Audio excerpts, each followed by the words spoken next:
C'est l'histoire d'un cadeau. De retour d'Italie, un artiste tombe malade. Il est accueilli et soigné à l'hôpital de la Tour du Pin. Pour dire merci, il peint et offre ce triptyque. Premier volet en 1541, puis le centre et le deuxième volet en 1542. Il y a un charme certain qui se dégage de cette œuvre. C'est vrai qu'on peut s'attacher très vite à décrypter les différents visages qui sont présentés ici dans le tableau, avec des regards qui parfois se portent sur l'extérieur et donc vers le spectateur et qui invitent justement les gens à rentrer dans le tableau, et d'autres au contraire qui sont recueillis, retournés sur eux-mêmes par rapport à la scène qu'ils sont en train de vivre. À jamais, cet artiste reste anonyme. Certains historiens auraient voulu qu'il s'agisse d'un élève de Dürer, mais aujourd'hui, l'énigme demeure autour du maître de la Tour du Pin. Après plusieurs mois de restauration à Clermont-Ferrand, en Avignon, pour les panneaux et la peinture, le triptyque s'installe dans ce qui fut la chapelle privée d'un évêque. Hasard du calendrier ou clin d'œil des cieux, c'est au moment de Pâques. Il faut lire ce tableau comme toute œuvre d'art religieuse, mais c'est vrai que c'est une vaste fresque historique qui nous est présentée ici, symbolique, iconographique, et que chacun peut y découvrir tout un tas de choses. Des visites guidées sont prévues dès dimanche et des animations pour les enfants. Ils pourront fabriquer leur triptyque et l'emporter. La fin du voyage, c'est en décembre. Le triptyque retourne dans son église à la Tour du Pin.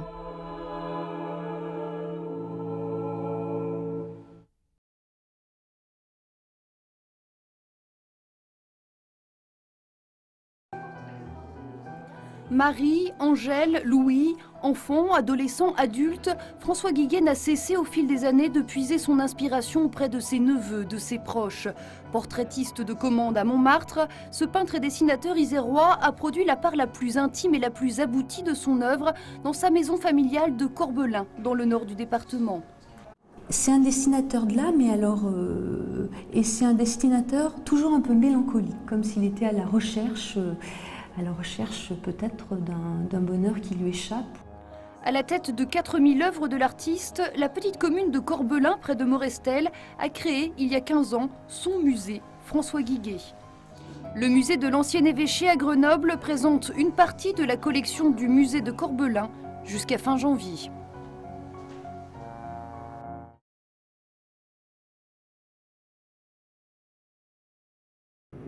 Vous reconnaissez? Non, normal, la place Grenette a bien changé. Mais Grenoble, vision d'une ville, vous emmène dans le passé, le temps d'une exposition. D'abord, se poser, s'imprégner. Au musée de l'ancien évêché, Grenoble se dessine du XVIe au XXe siècle. Ensuite, accepter ce drôle de voyage, un brin statique, et rapidement, l'esprit s'évade. À la lumière de ces toiles, on se retrouve transporté sur les lieux où l'artiste a peint, et comme ça, sans réfléchir, on imagine la vie d'avant. Les bords de l'Isère ont beaucoup inspiré les peintres parce que l'Isère a été un lieu de vie et d'activité absolument extraordinaire. C'est par l'Isère qu'arrivaient les marchandises, les bateaux, mais on pêchait dans l'Isère, on vendait le poisson de la rivière. Redécouvrir la ville, sa ville, un peu comme une longue promenade historique. La visite balaye 4 siècles d'histoire urbaine et d'impressions très personnelles. Cette expo montre surtout comment les peintres voient la ville à travers les siècles et l'évolution du regard. Et on passe d'une ville qui est vue depuis l'extérieur au XVIe siècle, en rentrant progressivement dans la ville, les berges de l'Isère, pour finir au XXe siècle à être au cœur des quartiers et sur les places. L'exposition réunit des œuvres provenant à la fois de collections privées et publiques. Estampes, dessins, peintures, au total, il y en a 80. J'essaye de retrouver les traces des fortifications, etc. que j'ai un peu oublié. Grenoble, vision d'une ville, s'expose jusqu'au 14 avril. En attendant le printemps, il reste quelques beaux voyages à faire. Dans les soirs d'hiver et quand Beldon est rose, je trouve que l'impression qu'on ressent est complètement rendue par ce tableau.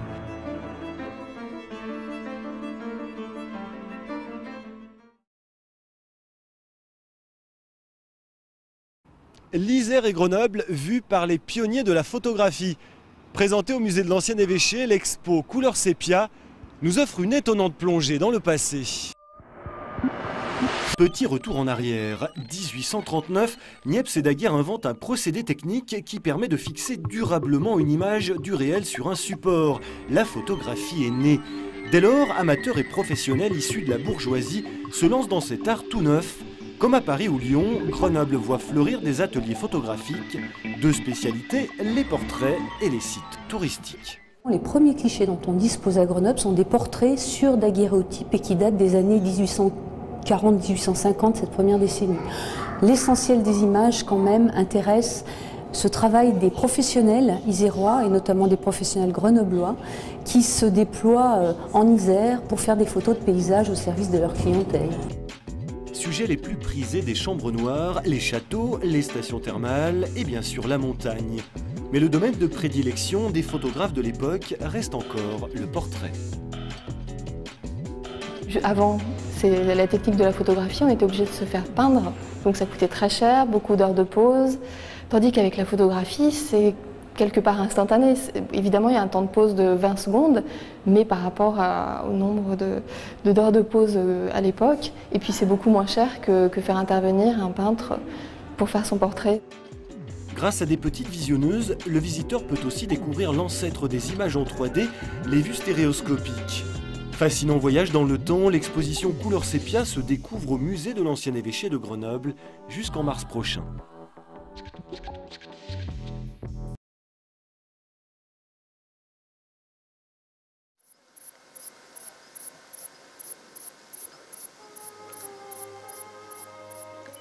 À la vue de la vaste étendue d'émeraude et du calme reflet des nuages dans la vallée profonde, j'avais le cœur dilaté et l'âme joyeuse. Oublier les honneurs et les humiliations.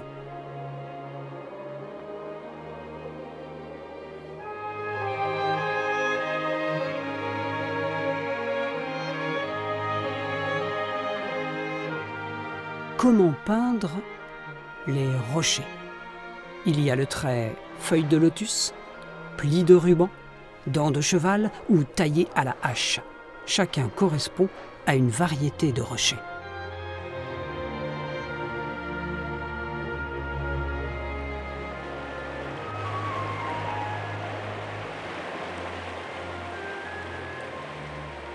Quand un homme se trouve au milieu des monts qui l'épousent, il fait un avec 10 000 êtres, l'esprit concentré et le corps dissous.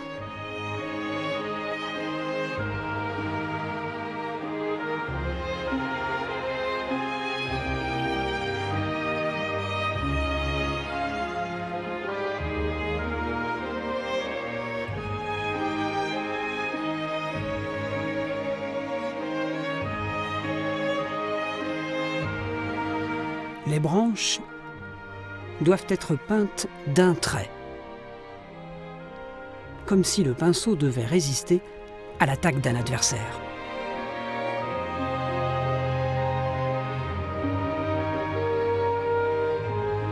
Dans la montagne, je n'éprouve qu'aise et réconfort. Le savoir délaissé, le moi oublié, je me fonds en cette nature en perpétuelle mutation. La brume, c'est le blanc du papier vierge. C'est le vide d'où naît toute chose. C'est l'énergie qui circule inlassablement. L'artiste doit exprimer l'esprit de ce souffle vital.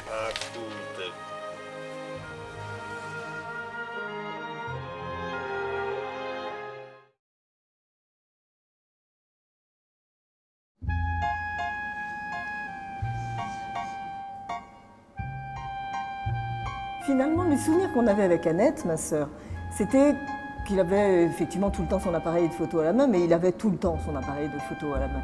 Mais que c'était pour faire des photos de vacances.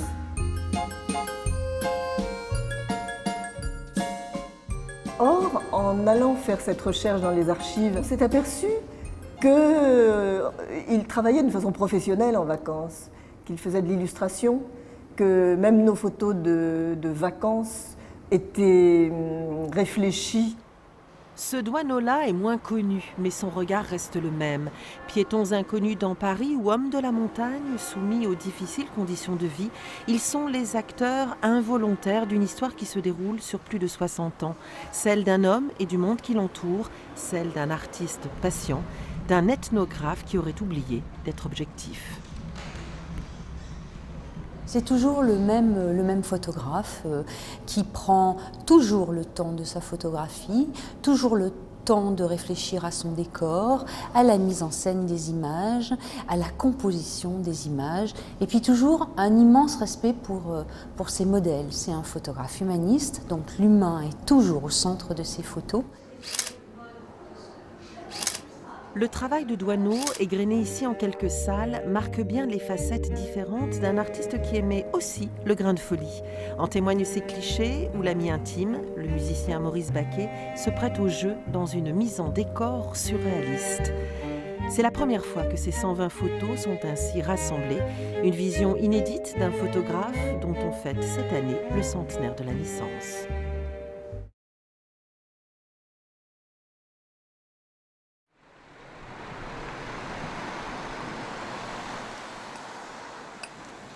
Ces ouvriers vont bientôt construire le pont de la Porte de France. C'était il y a 120 ans.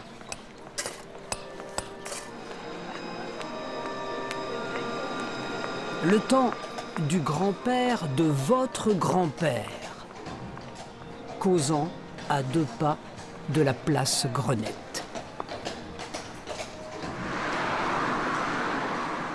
Non, à l'époque, point de voie sur berge, mais un radeau pour descendre l'Isère jusqu'au Rhône.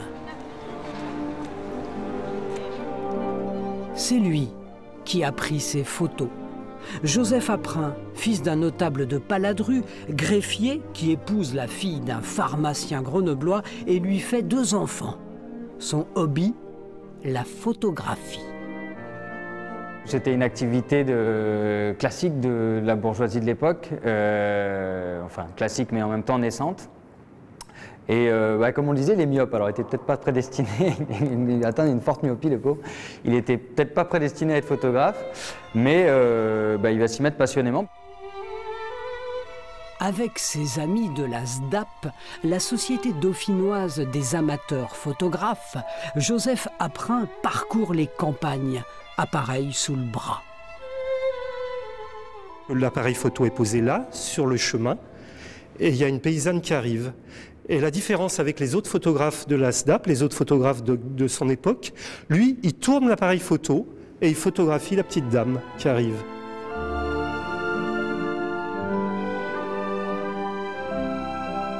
À l'époque, les photographes amateurs auraient fait cette image-là, vraisemblablement, mais sans les personnages. Voilà. On évitait qu'il y ait une personne sur la photo, sinon en tout petit pour donner l'échelle. Joseph Aprin, c'est un regard, en avance sur son époque.